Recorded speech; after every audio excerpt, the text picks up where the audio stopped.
The morning sun cast long shadows across the green fields of New Terra Colony. Jake Morrison wiped sweat from his forehead as he checked the water lines in his greenhouse. The tomatoes were growing well this season, and the corn in the outer fields looked ready for harvest next week. It was a good life, simple and peaceful. "Dad, you forgot to seal container 7 again," Amy called from across the greenhouse. The 16-year-old girl was kneeling beside a row of bean plants, her dark hair pulled back in a ponytail. She had her mother's eyes, bright blue, and always curious about everything around her. Jake smiled and walked over to fix the container. "Thanks, kiddo. What would I do without you?" "Probably kill all the plants," Amy said with a grin. She stood up and brushed dirt off her knees. "I finished checking the pH levels. Everything looks normal. Can I go to town now? Lisa wants to study for the xenobiology test together." Jake nodded. "Be back before dinner. Stay away from the docks. There have been more strange ships lately." Amy rolled her eyes. "Dad, you worry too much. This is New Terra, not some dangerous frontier world. The Galactic Council keeps us safe." She grabbed her backpack and headed for the door. Jake watched her go, feeling the familiar tightness in his chest. Amy had no idea about his past, about what he had done during the war 20 years ago. To her, he was just a farmer who grew vegetables and worried too much about everything. That was exactly how Jake wanted it to stay. New Terra Colony was home to about 5,000 people from different planets. Humans made up half the population. But there were also Zephyrians with their blue skin and tall, thin bodies, and Korathi with their thick gray hide and forearms. The colony was one of the success stories of the Galactic Peace Accords, a place where different species lived and worked together. Jake had chosen New Terra carefully when Amy was just 3 years old. It was far from the major space routes, quiet and safe. The local government was honest. The climate was good for farming. Nobody asked too many questions about where people came from before they arrived. In town, Amy met her friend Lisa at the library. Lisa was a Zephyrian girl with purple markings on her blue skin that showed she was still young. The two girls had been friends since childhood, despite being from different species. "Did you study Chapter 12? Lisa asked, as they sat down at a table covered with books and datapads. "Of course," Amy said. "The part about symbiotic relationships was really interesting." "Did you know that Terran moss can actually help Korathi plants grow faster?" Lisa nodded. "My mother told me that. She works in the agricultural center, remember? She says humans are really good at making things grow, even on worlds that were not meant for farming." Amy felt proud when she heard things like that. Humans had a reputation for being tough and smart, able to survive almost anywhere. Her father had taught her that humans succeeded because they never gave up, no matter how hard things got. "I want to be a xenobiologist when I graduate," Amy said. "I want to study how different species can help each other, like here on New Terra." "That sounds amazing," Lisa said. "You could work for the Galactic Council, help set up new colonies."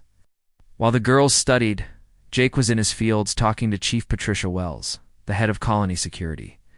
Patricia was a tough woman in her 50s who had served in the Terran Defense Force before retiring to New Terra. She was one of the few people who knew Jake was not just a simple farmer. "The reports are getting worse," Patricia said quietly. 3 more ships attacked near the Vega system last week. The Vex are getting bolder." Jake kept working as they talked, pulling weeds from between the corn rows.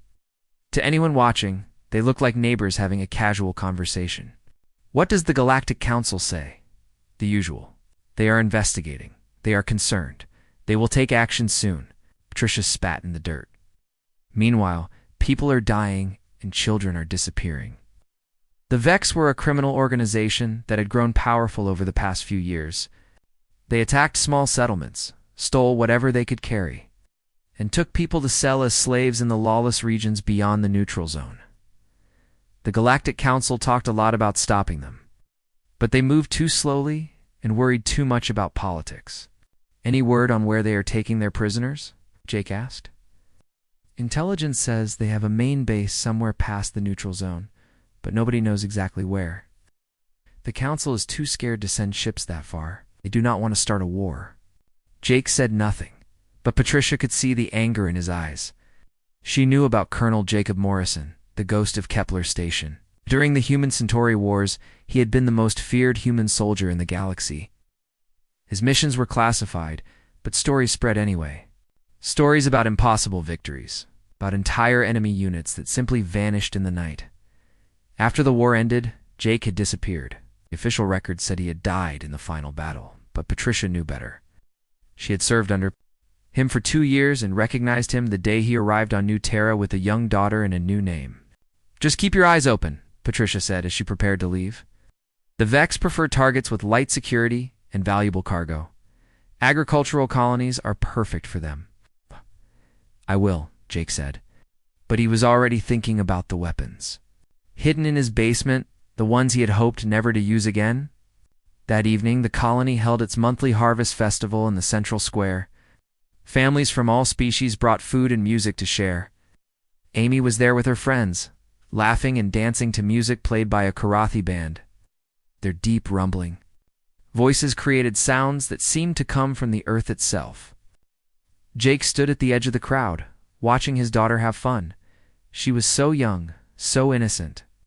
She believed the galaxy was a safe place where different people could live together in peace. Jake wanted her to keep believing that for as long as possible. "She is beautiful," said a voice behind him. Jake turned to see Dr. Frank Chen, the colony's head physician. Frank was a quiet man who had also served in the war, though as a medic rather than a soldier. "She looks like her mother," Jake said. "She has your stubbornness, though," Frank said with a smile. "I remember when she was 8 and demanded to know why Zephyrian blood was blue. She would not stop asking questions until I explained the whole circulatory system." Jake laughed. "That sounds like Amy." They watched as Amy and Lisa joined a group dance that included humans, Zephyrians, and young Karathi. The sight made Jake feel hopeful. Maybe the galaxy really could become a place of peace. Maybe Amy would grow up in a world where species worked together instead of fighting. As the evening went on, people began to head home. Jake was helping clean up when Patricia appeared beside him, her face serious. "We have a problem," she said quietly. "My sensors picked up 3 ships approaching from the outer system. They're not responding to communications." Jake felt ice form in his stomach. "How long until they arrive?" 20 minutes, maybe less." Jake looked around the square. There were still dozens of families packing up food and instruments. Children were running around tired but happy from the celebration. They had no idea that death was coming toward them through the darkness of space. "Get everyone to the emergency shelters," Jake said. "What about you?" Jake was already moving toward his house. "I need to get Amy." But when he reached the spot where his daughter had been dancing, she was gone. Lisa was there looking worried. "Where is Amy?" Jake asked. "She went to the school to get her data pad. She forgot it in her locker." The school was on the far side of town, a 10-minute walk from the square. Jake started running, his heart pounding. Behind him, he could hear Patricia shouting orders to get people into the shelters. As Jake ran through the empty streets, he saw lights in the sky. 3 ships, black and ugly, were descending toward the colony. They moved like hunting birds, circling their prey before attacking. Jake reached the school just as the first explosions lit up the night. The Vex had come to New Terra, and his daughter was right in their path. Jake reached the school as the ground shook from another explosion. The building was dark, except for emergency lights that cast red shadows on the walls. He could hear screaming from the direction of the town square and the sound of energy weapons. "Firing, Amy," he shouted as he ran through the empty hallways. His voice echoed off the walls. "Amy, where are you?" He found her locker, but it was closed and locked. Amy was not there. Jake felt panic rising in his chest. Where could she be? He tried to think like his daughter. She was smart and careful. If she heard the explosions, she would look for the safest place to hide: the basement. The school basement had thick walls and was used as an emergency shelter during storms. Jake ran down the stairs, taking them 3 at a time. The basement was full of children and teachers who had taken shelter when the attack began, but Amy was not among them. Jake grabbed the nearest teacher, a young Zephyrian woman whose blue face was pale with fear. "Where is Amy Morrison? Have you seen her?" "She was here a few minutes ago," the teacher said. But when the explosions started, she said she had to find her father. She ran back upstairs. Amy had gone looking for him while he was looking for her. She was somewhere out there in the dark, with Vex raiders hunting through the colony. He ran back outside. The night sky was lit by fires burning in several buildings. One of the Vex ships had landed in the town square, and he could see alien figures moving through the streets with weapons and capture devices. The other two ships were circling overhead, searching for people trying to escape. Jake had seen Vex soldiers before, though not in person. They were tall and thin, with gray skin and yellow eyes that glowed in the dark. Oh. They wore black armor and carried weapons that could stun or kill. They were not interested in destroying the colony. They wanted to take people alive. As Jake moved through the shadows, he heard Patricia's voice on his communicator. "Jake, where are you? We have wounded people here." "I am looking for Amy," Jake whispered back. "She is somewhere in town. The Vex have taken about 20 people already. They're loading them onto their ship. You need to get to safety." Jake turned off his communicator. He was not going to safety. Not without his daughter. He made his way toward the town square, staying in the shadows and moving carefully. The skills he had learned during the war came back to him without thinking. How to move silently. How to stay hidden. How to watch for enemies. Near the square, he saw a group of Vex soldiers herding captured colonists toward their ship. Men, women, and children from all three species walked in a line with their hands bound. Jake counted 15 people, but Amy was not among them. Then he heard her voice. "Let them go. They are just children." Jake looked up and saw Amy on the second floor of the community center. She was at a window, and there were 3 younger children behind her. She had found them and was trying to protect them, but 2 Vex soldiers were climbing the stairs to reach them. Jake felt something cold and hard settle in his chest. It was a feeling he had not experienced in 20 years, not since the war ended. It was the feeling of becoming a weapon. He moved fast. The first Vex soldier never saw him coming. Jake broke the alien's neck with a single twist and took his weapon. The second soldier turned at the sound, but Jake was already there. The energy blast took the Vex in the chest, and he fell without making a sound. Dead. Amy's voice was full of relief and fear. She had never seen her father hurt anyone before. "Get the children and come down," Jake said. His voice was calm and controlled. "Stay behind me." Amy gathered the 3 young children, 2 humans and 1 small Karathi. They were all crying and scared. She led them down the stairs, trying to keep them quiet. Outside, Jake could hear more Vex soldiers coming. They had heard the energy weapon fire and were coming to investigate. Jake looked around the community center. There were too many windows, too many ways for enemies to get in. They needed to find better shelter. "This way," he said, leading Amy, and the children toward the back door. "We're going to the Patterson farm. It has a good cellar." They moved through the darkness, Jake leading the way and Amy helping the children keep up. Behind them, the town was burning. The Vex were taking everything they could carry, everyone they could catch. The Patterson farm was a kilometer outside of town. It was dark and quiet, and Jake hoped the family had escaped to the emergency shelters in the hills. He led the group to the farmhouse and checked inside. It was empty. Down to the cellar, Jake told Amy and the children, "Stay there no matter what happens." "What about you?" Amy asked. She could see something different in her father's eyes, something that scared her. "I am going to get help," Jake said. It was not exactly a lie. He was going to get help, but not the kind Amy expected. After Amy and the children were safe in the cellar, Jake went to the Pattersons' communication room. He needed to send a message to someone he had not spoken to in 15 years. Someone who could help him save his daughter and the other prisoners. The communication system was old, but still worked. Jake entered a special code that he had memorized. Long ago, the code would route his message through several relay stations to hide where it came from. Then he waited. A woman's face appeared on the screen. She was in her 50s with gray hair and sharp eyes. She wore the uniform of Terran intelligence. "Hello, Jake," Susan Blake said. "I wondered when you would call, Susan. I need help." "Vex hit my colony. They took prisoners." Susan's expression became serious. How many? At least 20? Maybe more? They are loading them onto ships now. Give me your location. I will be there in 36 hours. Susan, my daughter is here. She is safe for now. But if the Vex come back... I understand. Hold your position. Help is coming. The screen went dark. Jake sat back in his chair and tried to think.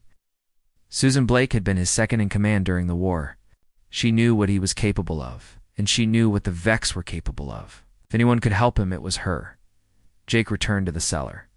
Amy was sitting with the children, telling them a story to keep them calm. She looked up when he entered. Dad. What is happening? Who were those aliens? Why did they take people? Jake sat down beside his daughter. For 16 years, he had protected her from the truth about the galaxy. He had let her believe that the universe was mostly safe and peaceful. Now that was no longer possible. They are called the Vex, he said. They are criminals who steal people and sell them as slaves. Ow. The Galactic Council has been trying to stop them, but they are not doing a good job. Amy's eyes went wide. Slaves. But slavery is illegal everywhere. It is illegal in civilized space, Jake said. But there are places beyond the law, places where bad people can do whatever they want.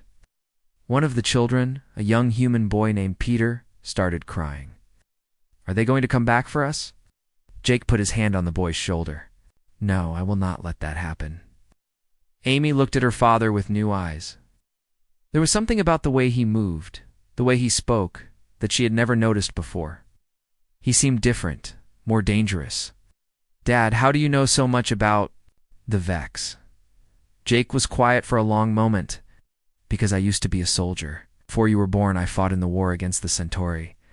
I learned about people like the Vex. You were a soldier? Amy could not hide her surprise. But you never told me. I wanted you to have a normal life. I wanted you to grow up in peace. Amy reached over and took his hand. Dad, are you going to fight them? Jake looked at his daughter, this brave, intelligent young woman who had risked her life to save 3 children she barely knew. She was everything good about humanity, everything worth protecting. Yes, he said, I am going to fight them, and I am going to win. Outside, the Vex ships were leaving New Terra Colony. Ow. They had taken their prisoners and stolen everything valuable they could find. The colony was burning, and 23 people were gone, but they had made a mistake. They had taken the daughter of Colonel Jacob Morrison, the ghost of Kepler Station. They had awakened something that had been sleeping for 20 years, and now that thing was very angry. In the cellar of the Patterson farm, Jake Morrison began planning his war against the Vex. He would need weapons, ships, and people who could fight. Most importantly, he would need to become someone he had tried to forget. The peaceful farmer was gone. The soldier had returned, and the galaxy was about to remember why humans were the most dangerous species in known space. Susan Blake arrived at New Terra Colony 34 hours after Jake's call. Her ship, the Nighthawk, was black and sleek, designed to be invisible to most sensors. She landed at the Patterson farm under cover of darkness, bringing with her 2 large cases and a grim expression. Jake was waiting for her outside the farmhouse. Amy and the 3 children were still safe in the cellar, but Jake had spent the day getting ready for what came next. He had cleaned his old service weapon and studied maps of the surrounding star systems. You look older, Susan said as she stepped off her ship. 20 years of farming will do that, Jake replied. What did you bring me? Susan opened the first case. Inside was military-grade combat armor, painted matte black to absorb light. There were also weapons, ammunition, and communication equipment. Everything Jake would need to become the ghost of Kepler Station again. Intelligence says the Vex are using a base called the Iron Maw, Susan said. It is an asteroid station in the Broken Ring system, about 40 light-years from here. They have been taking prisoners there for 2 years.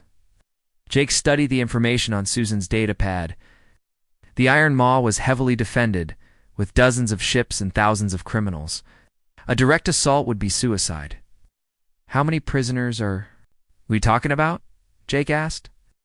Our best guess is over 300, from at least 20 different species. The Vex have been very busy. Jake felt anger burning in his chest. 300 innocent people, including children, being held as slaves, and somewhere among them was his daughter. "I need a ship," Jake said, "already arranged. There is a modified transport called the Raven waiting at the spaceport on Centauri Prime. It looks like a cargo hauler, but it has military engines and weapons." Jake nodded. "What about backup?" Susan's face became sad. "Officially, the Terran Defense Force cannot help you. This is outside our territory, and the Galactic Council would call it an act of war. Unofficially, there are 3 people who volunteered to help." She showed Jake files on his potential team. Captain Rick Santos was a demolitions expert who had lost his family to pirates 5 years ago. Dr. Lisa Martinez was a combat medic whose husband had been taken by slavers.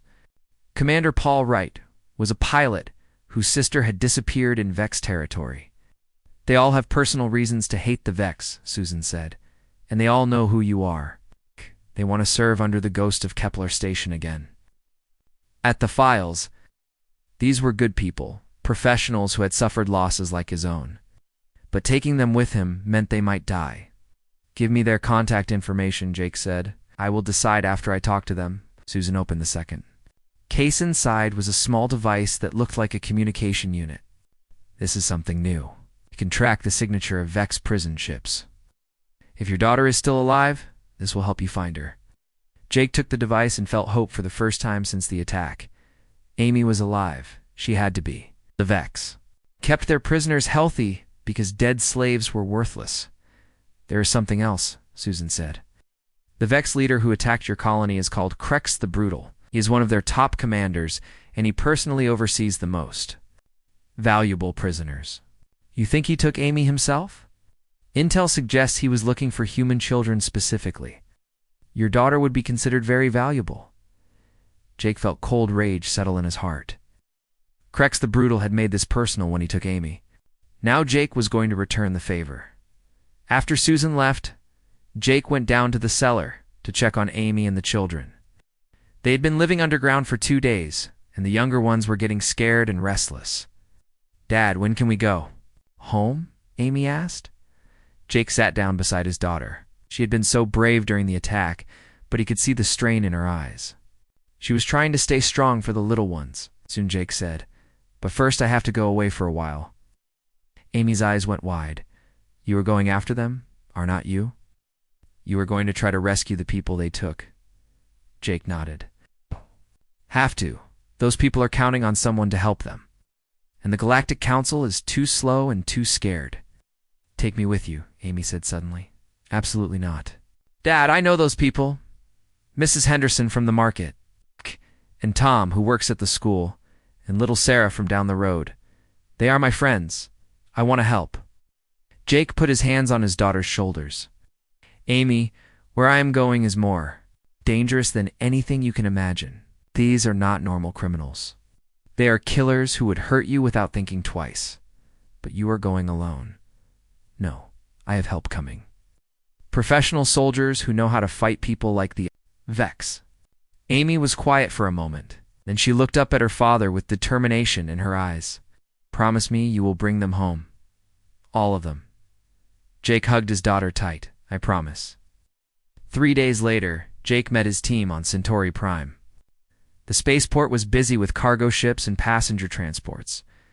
But the Raven sat apart from the others in a restricted area. It looked like a simple freight hauler. But Jake could see the hidden weapon ports and military-grade engines.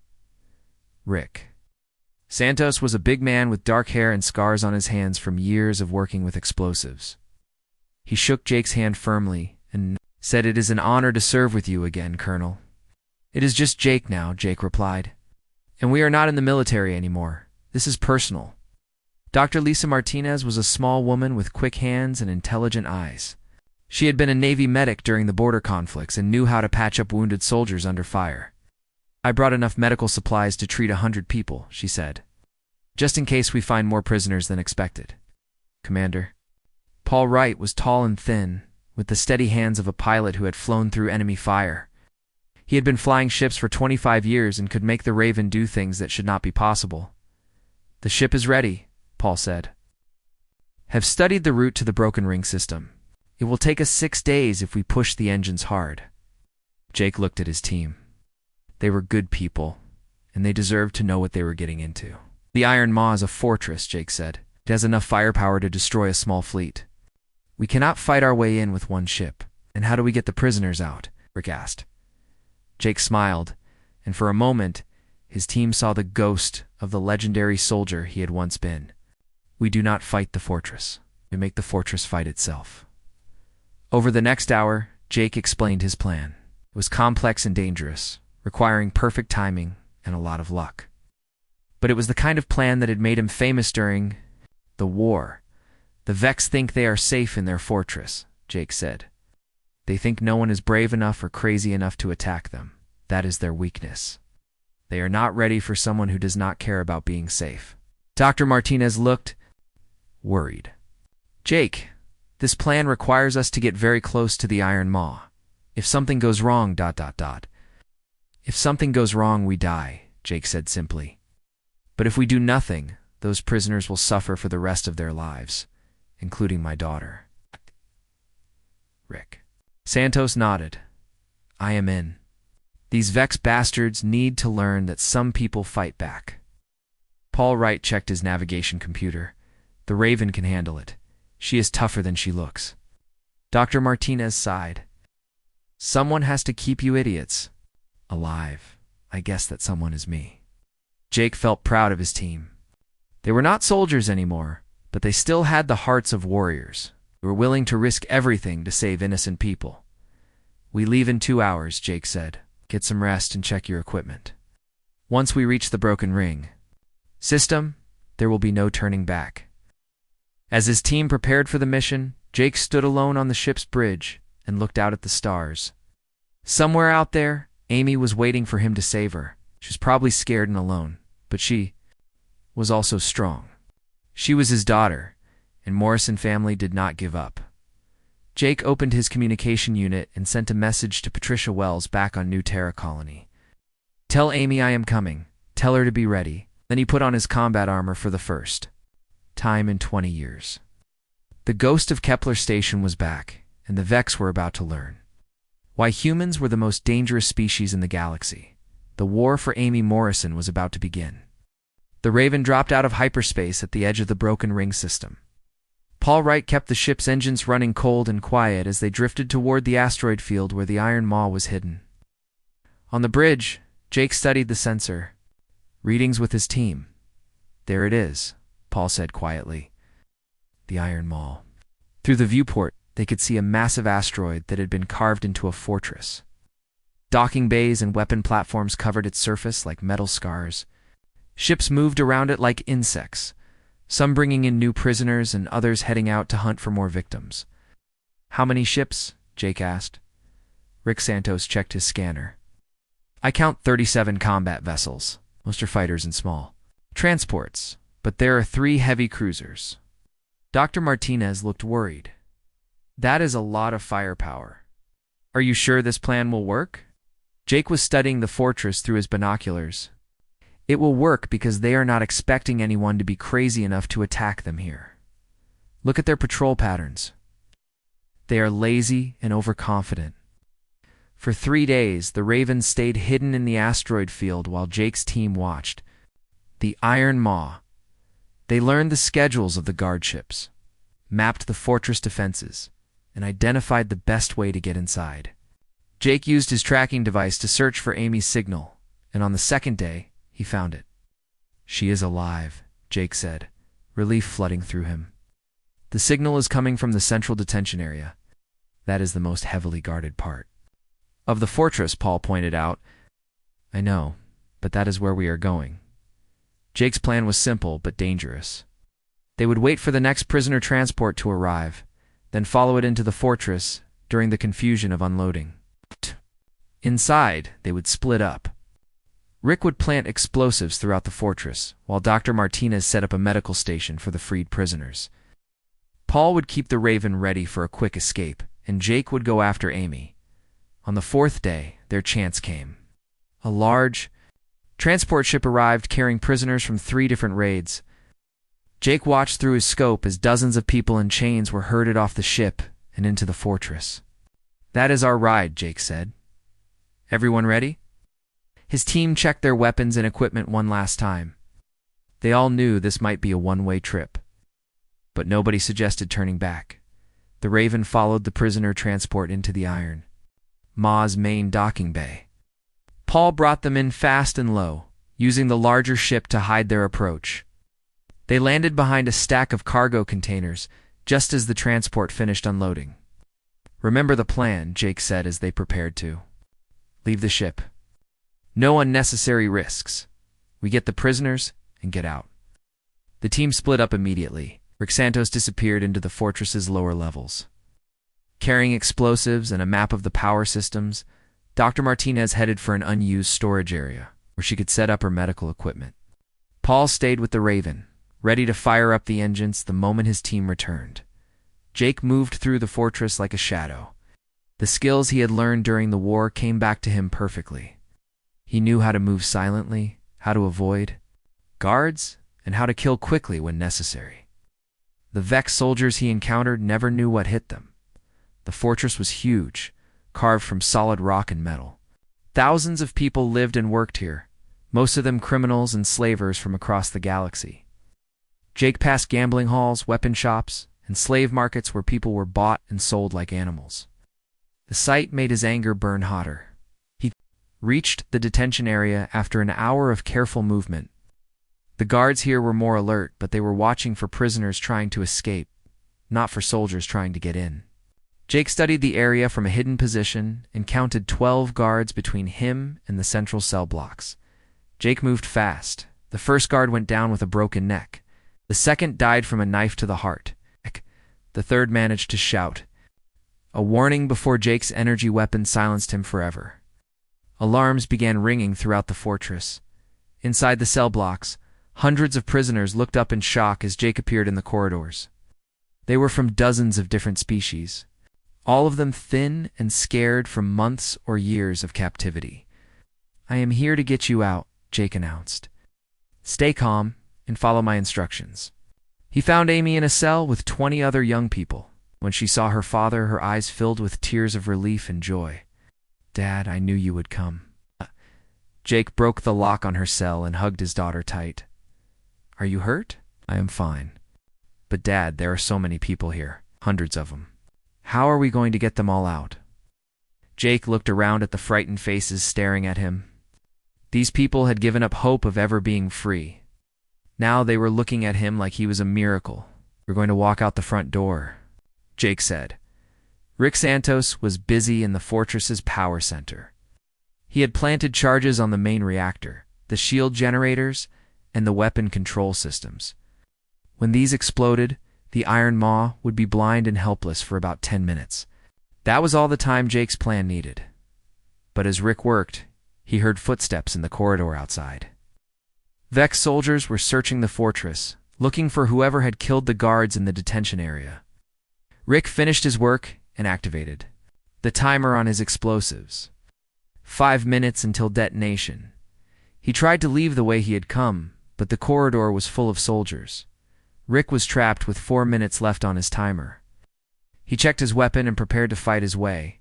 Outdock Dr. Martinez had set up her medical station in an old storage room near the docking bay. She was ready to treat wounded prisoners and had prepared stretchers for those too weak to walk. But she could hear the alarms ringing and knew something had gone wrong with the plan. Her communicator crackled. "Lisa, this is Jake. We have all the prisoners, but there are too many to move quickly.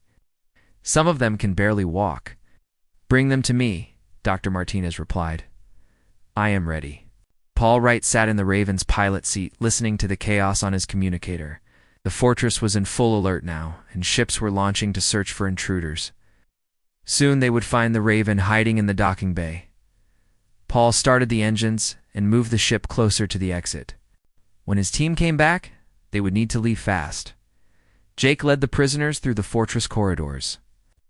Amy walked beside him, helping to support an elderly Karathi man who could barely stand. Behind them came hundreds of people who had thought they would never see freedom again. But the Vex were organizing now. Armed soldiers blocked the main corridors, and Jake could hear more coming from behind. "Dad, there are too many of them," Amy said as they reached a junction blocked by a dozen Vex soldiers. Jake checked his weapon. He had enough ammunition for maybe 30 more shots. After that, he would have to fight with his hands and his knife. "Stay behind me," Jake told the prisoners. "When I say run, you run." Jake stepped into the corridor and opened fire. His shots were perfect, each one dropping a Vex soldier. But more enemies were coming from both directions. The corridor was becoming a killing ground. Then the lights went out. Rick's explosives had detonated right on schedule. Emergency lighting flickered on, casting strange shadows on the walls. The fortress shook as secondary explosions echoed through the rock. "Now!" Jake shouted. "Everyone run!" The prisoners poured through the darkened corridors like a flood. Jake and Amy led the way, guided by the emergency lights toward the docking bay where Dr. Martinez and Paul were waiting. Behind them, the iron maw was tearing itself apart. The explosions had damaged the reactor containment, and radiation was leaking into the lower levels. The Vex were abandoning their posts and heading for their ships. Jake's team reached the docking bay, just as Paul brought the Raven around too. The loading ramp. Dr. Martinez was already helping the weakest prisoners aboard, while Rick Santos appeared from another corridor, his clothes torn, but his explosives bag empty. Everyone on board. Jake shouted as Vex fighters began launching from other docking bays. The prisoners crowded onto the Raven. There were over 300 people, far more than the ship was designed to carry. But Paul Wright was a good pilot, and he made it work as the Raven lifted off. Jake looked back at the iron maw. The fortress was dark and dying, its power systems destroyed, and its defenses offline. Ships were fleeing in all directions as the criminals who had called it home scattered to the winds. KREX the Brutal was dead, crushed. When his command center collapsed during the explosions, the Vex organization would take years to recover from. This blow, Amy stood beside her father at the viewport, watching the asteroid fortress grow smaller behind them.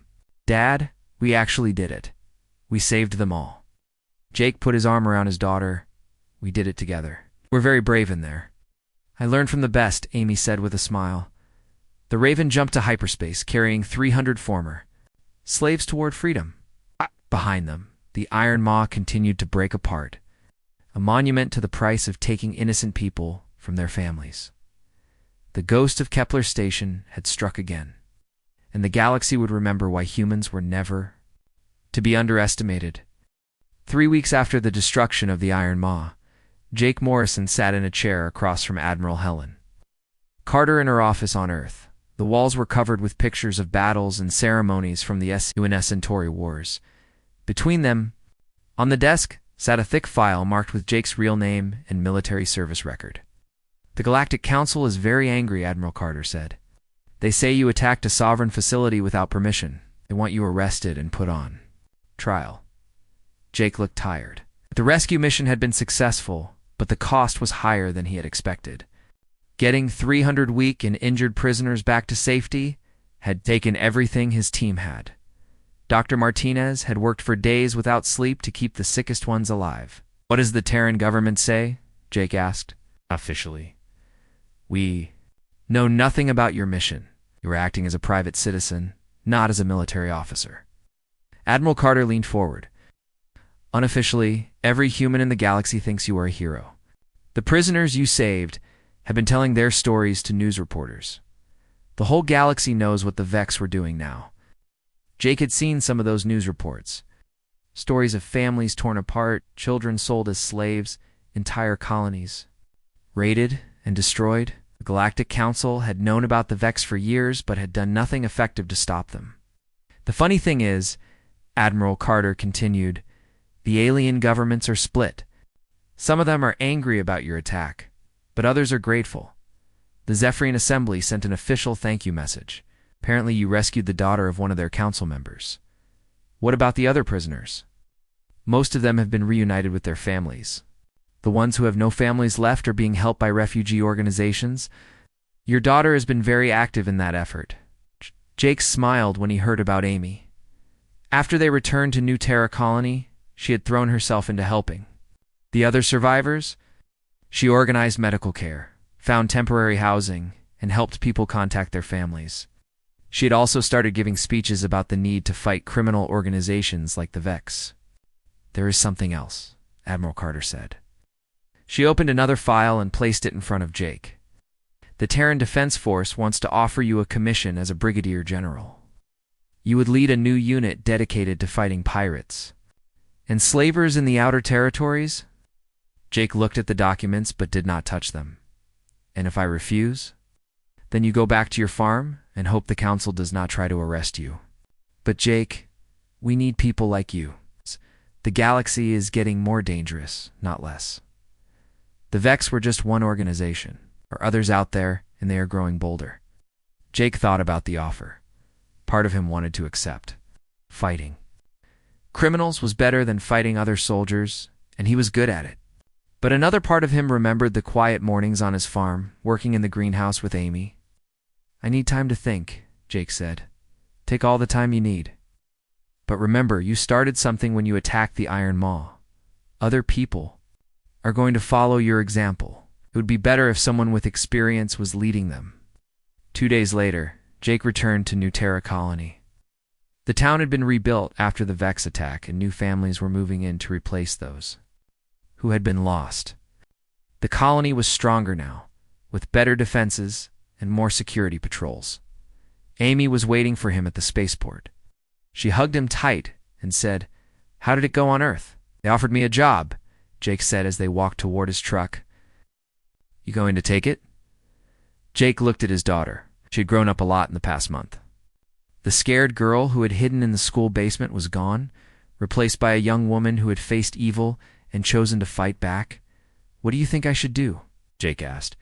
Amy was quiet for a moment. "I think you should do what makes you happy. But Dad, I also think the galaxy needs people like you. People who are not afraid to do what is right." They drove home through the familiar countryside. The fields were green and healthy, and the sun was setting behind the mountains. It was peaceful and beautiful, but Jake knew that peace was fragile. Somewhere out there, other criminals were planning attacks on innocent people at the farm. Amy showed Jake the letters they had received from the people he had rescued. Families thanking him for bringing their children home. Former prisoners who were starting new lives because of his courage. Children who could grow up free because he had been willing to fight. "Look at this one," Amy said, handing him a letter written in a child's handwriting. "It is from Sarah, the little Karathi girl you saved. She wants to be a soldier when she grows up, just like you." Jake read the letter and felt something warm in his chest. Maybe Admiral Carter was right. Maybe he had started something that was bigger than just saving his daughter. "Amy, what do you want to do when you finish school?" "I've been thinking about that," Amy said. "I still want to study xenobiology, but I also want to study law and diplomacy. I want to help make the galaxy a safer place for everyone." Jake smiled. His daughter had found her own way to fight for what was right. The next morning, Jake made his decision. He called Admiral Carter and accepted the commission, but with conditions. His new unit would be based on New Terra Colony, and Amy would be allowed to continue her education there. He would not be just a military officer, but also a protector of the outer colonies.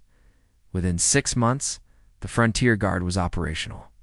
It was a small force of volunteers, former military personnel, and people who had suffered at the hands of criminals. They operated fast ships from hidden bases, responding to calls for help from colonies that the regular military could not protect. Amy finished her education and joined the Frontier Guard as a diplomatic liaison. She was good at talking to different alien species and understanding their needs. She also continued to speak publicly about the importance of protecting innocent people from criminals. The Galactic Council eventually stopped complaining about Jake's attack on the Iron Maw. Too many people supported what he had done. The evidence of Vex crimes was too clear to ignore. Some council members even began quietly providing information to the Frontier Guard. Other criminal organizations learned to fear Jake Morrison and his people. The ghost of Kepler Station had returned, and this time he was not alone. Stories spread through the underworld of entire pirate fleets that simply vanished after attacking colonies under Frontier Guard protection. But the most important change was in the colonies themselves. People who had once felt helpless and abandoned now knew that someone was watching out for them. They began to organize their own defenses and report criminal activity. The outer territories became a much more dangerous place for pirates and slavers. 5 years after the destruction of the Iron Maw, Jake stood on the observation deck of his command ship, watching New Terra Colony through the viewport.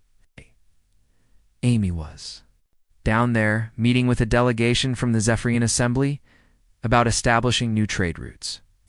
She had become an important figure in galactic politics, known for her fairness and her commitment to protecting the innocent. "Sir, we have a priority message from the Vega system," said Captain Rick Santos, who had become Jake's second-in-command. "Pirates have attacked 3 colonies in the past week. The local government is requesting assistance." Jake nodded. "Prepare the fleet. We leave in 2 hours." As his ship prepared for departure, Jake thought about the choice he had made 5 years ago. He could have stayed on his farm and lived a quiet life. Instead, he had chosen to fight for something bigger than himself.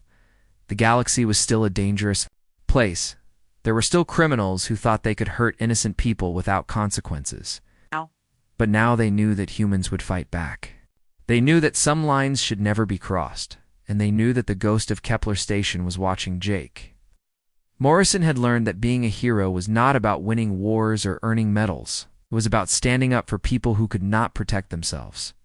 It was about making sure that children like Amy could grow up in a galaxy where justice and courage mattered more than fear and greed. The Frontier Guard jumped to hyperspace, carrying hope to another group of people who needed help. Behind them, New Terra Colony continued to grow and prosper, a symbol of what was possible when good people refused to give up.